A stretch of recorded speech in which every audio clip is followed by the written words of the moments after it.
I didn't get into photography till later in life. Late 20s really is when I really found photography. We weren't really a family that went abroad, so we would always go to places like Cornwall and Devon, North Wales and Somerset. These are memories that I kind of hold, and I think my photography is a way of trying to capture some of those images and memories from the past. I work with people all of the time, and I think photography really was an escape from that. If I'm out taking pictures, I'm on my own, and if I'm in the darkroom, I'm on my own in the dark. So it's both senses. It's a way of being away from that. The photography part, the being out taking pictures part, is the me part. It's the bit I enjoy, and then I want to communicate that somehow, and I do that through making the prints in the darkroom. The print is the final result of what I'm doing, so I guess it's important from that sense. Yeah.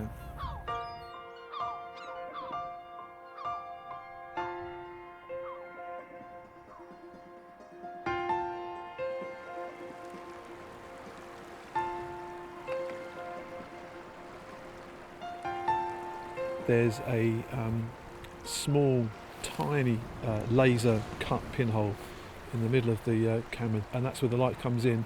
There's no glass, there's no lens, there's nothing to focus the image. That's it. It's merely that, and it's because that hole is so small that you end up with an image that's relatively in focus. So it's projected onto a plane at the back.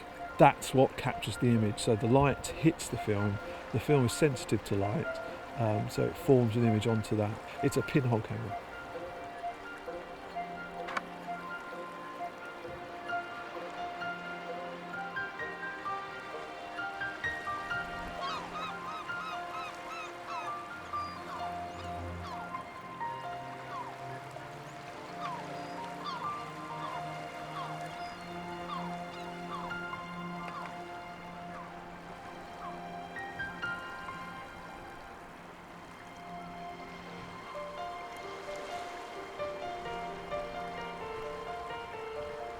Digital's just too big and it's too easy now. You know, it makes life a lot easier for people to make pictures. But I think film will survive, and I think darkroom printing will survive.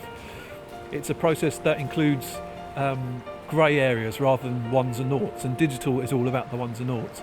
Film fills the gap between those two, and there's a continuous range. When it goes right, it really goes well, and you get a real sense of achievement.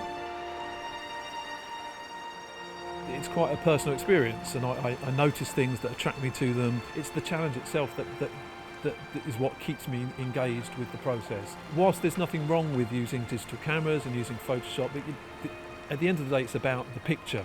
That moment when you first pull your first ever film that you've developed yourself out of the fixer, and you hold it up to the light and you can see a load of images that you've made yourself. It's amazing. It's like that's the moment it grabs you. You get that kind of magic where you achieve something from nothing in a way that you just don't get from digital. It's hard work, and I have to work hard to get it exactly where I want it to be. I'm not going to stop using film, I'm not going to stop using darkroom. I'll just carry on.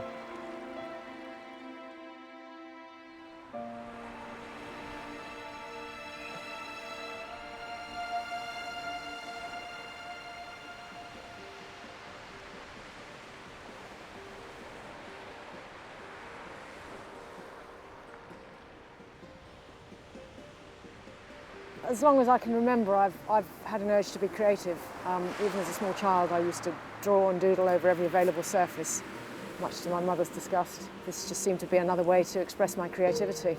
And I realised that I could take photography in a direction that I hadn't anticipated. I'm never particularly pleased with my work. It never seems quite good enough. There's always something that I have to improve on. I like the solitude it's afforded by being out in the landscape. I can go and sit there for hours and just think about it and make decisions without involving other people. I like the unpredictability of it. It's controllable to a certain degree. Sometimes things just happen. You don't necessarily have any control over that.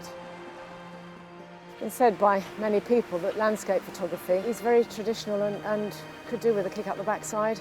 It would be nice if people would start experimenting and look at different ways of interpreting what they see in front of them. It would be nice to see other approaches. I mean, the traditional landscape photography, you get very long exposures with the milky seas, and that's about as cutting edge as a lot of people are prepared to go. ICM and certainly multiple exposure are getting more credibility, I think, slowly. Hopefully that will continue. I really don't know. You can't stay the same, I don't think, because then your work starts to look tired and formulaic.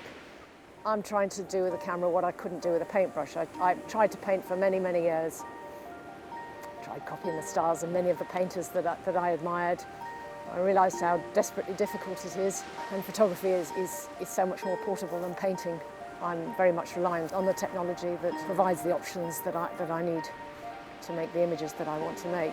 Multiple exposures can be done in film, but you wouldn't get images where certain tones are prioritised throughout the sequence of images.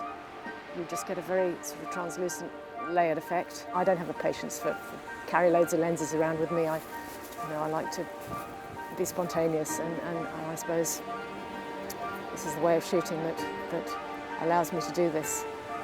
There are just so many combinations that produce so many different effects that I just feel that I haven't scratched the surface of it. I am very interested in the old traditional methods, but that would necessitate a change of direction. But I really don't feel like I've got to the bottom of what I'm doing yet.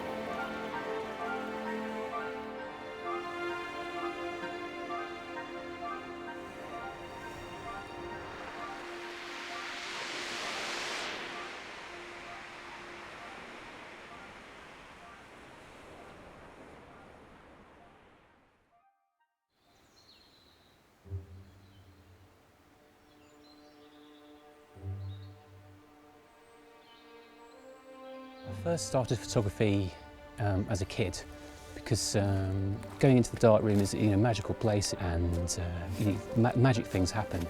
Pictures appear in front of your eyes. And I think that's what really got me into photography at a young age. This is where I live. I'm passionate about woodland, and that's mainly what I'm concentrating on now.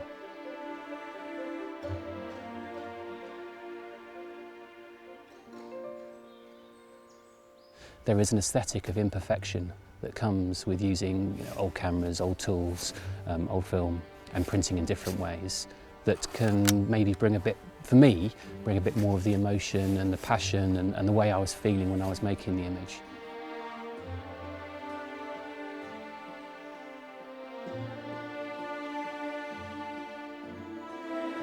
Woodland is a very challenging environment photographically. It's chaos, and it's trying to make sense of that chaos. So when you take a straight photo of a woodland, you're condensing all that chaos and presenting it straight at you in perfection. And that often feels a bit disappointing because it doesn't reflect that sort of emotion and drama that you experienced. And it's our brain that kind of puts that together and kind of makes a dream for us that we see.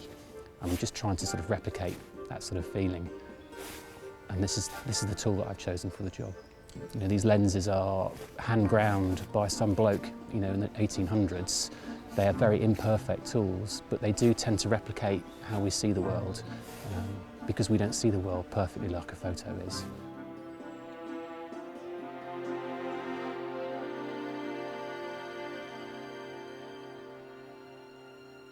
It's a bit like having a time machine. There's a lot of concentration, a lot of effort and scouting around to make the image. And then, years later, you can view an image that you made, years ago, and you're actually taken back to that moment. Even if no one ever saw my pictures, I'd still make images, because there's a process that goes on when you're making an image. The concentration involved means that all the other distractions of life disappear. So it's kind of a bit of therapy for myself.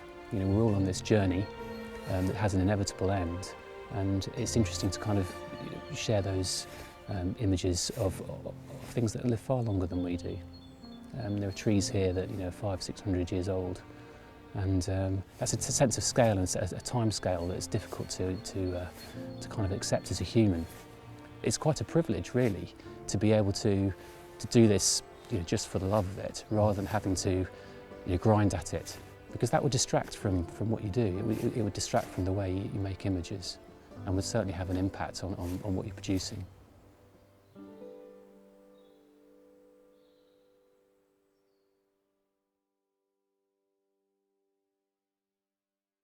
There's a decision on whether you want to print an image in platinum.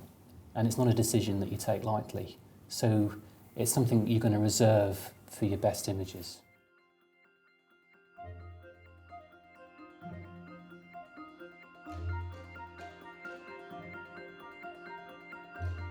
Printing with platinum or platinum and palladium is an ancient process, and I use that process not just to be sort of retro or vintage, but of just the quality of the printing that it gives. It literally is modern day alchemy. You're playing with these precious metals, converting them into something that's different and looks completely different. You're using very fine watercolour papers, they're handmade papers, and then you're coating them in a solution of platinum, which is sensitive to ultraviolet light.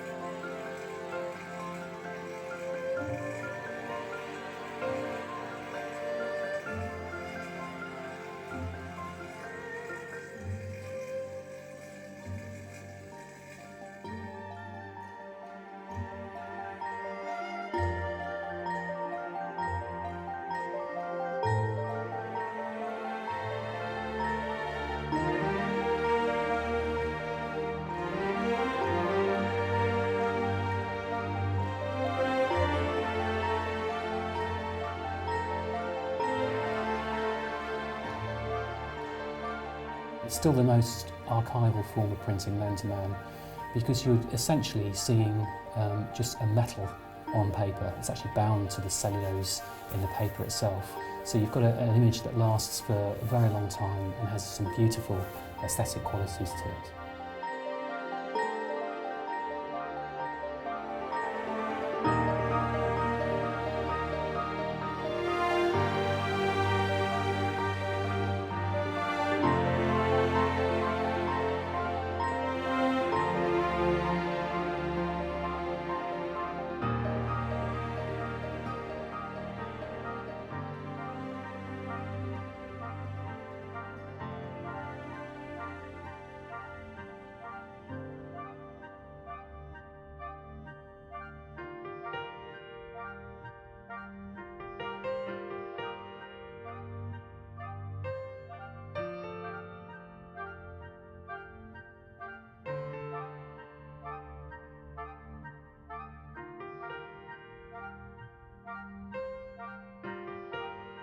I think platinum printing will always be the main thing that I do.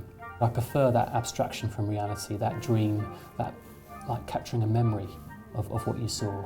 And I think there's still a lot more to learn, and certainly having a solo exhibition of over 50 images, which was the largest platinum exhibition in the UK, is an achievement, and it took a lot of work, but was great fun doing as well.